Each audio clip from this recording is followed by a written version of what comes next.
Frisbee is called Frisbee for the same reason Dettol is called Dettol and a Xerox machine Xerox. Would you wonder why?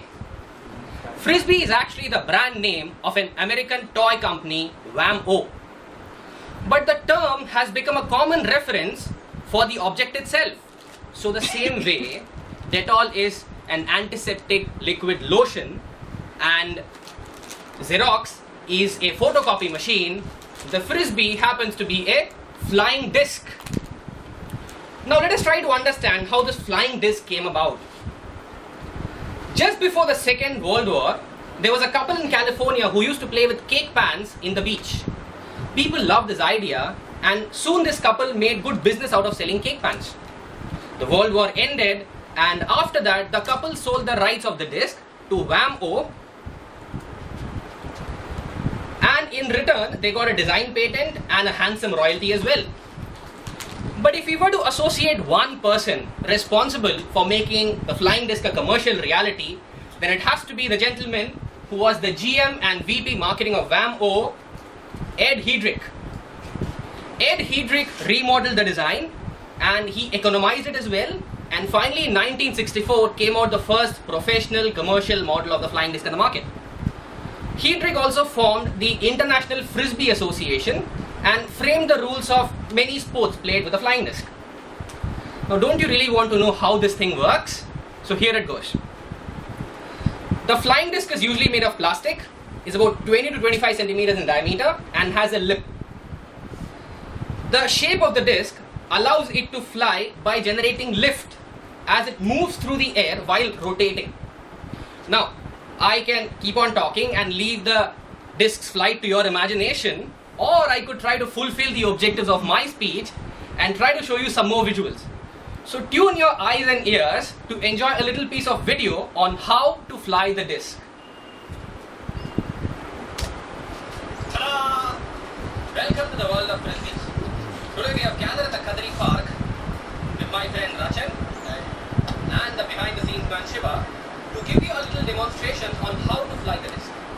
There are many methods of flying the disc, but let me tell you some of my favorites, the easiest ones. First, let's have the traditional backhand. The important thing to know is how to hold the disc. Holding the disc is quite simple. We hold it like this. The thumb atop the disc, the forefinger along the rim, and the remaining fingers underneath the disc. Once you get a position, once you get a hold like this, you need to take a position, a power position, where you can get some turn, which gives you direction and speed.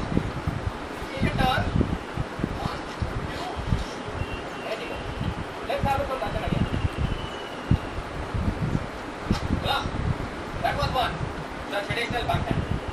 Next, with a similar hold, we have the underhand flick. The underhand flick requires the same hold as I said, but requires you not to go back. Instead, you keep it down. As you keep it down, you move it a little up with some turn. One, some turn. One. Here she goes. Wow, that's good. Let's have it for nothing. Underhand flick. That's your underhand flick, ladies and gentlemen. These are the two traditional methods of throwing the disc. There is one more. Let's show you. It works quite beautifully. It's called as a bump. Bump is not really a hold. It's a sort of a different throw. You hit hard on the ground with the traditional backhand hold, and it flows smoothly to reach the other person. So let's try it. We hit it, a regular traditional backhand, but hit it hard on the ground. There you go. So that's about it, ladies and gentlemen. The various ways of throwing a frisbee. These are only a few. You can search more on the web. Ta-da!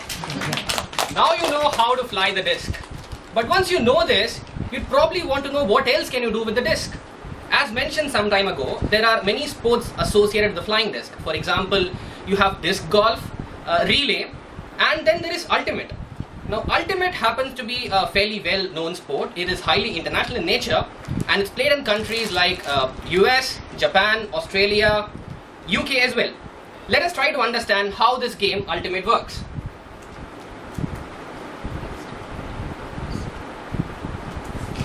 The ultimate or the ultimate disc is a limited contact team sport. It is played by two opposing teams with about 7 players in each team. The size of the field is about the same as football itself. However, the objective is to score points by passing the disc to one's teammate in the opposing end zone. There are end zones created at the end of the field. So you pass it to your player and that will be scoring a point.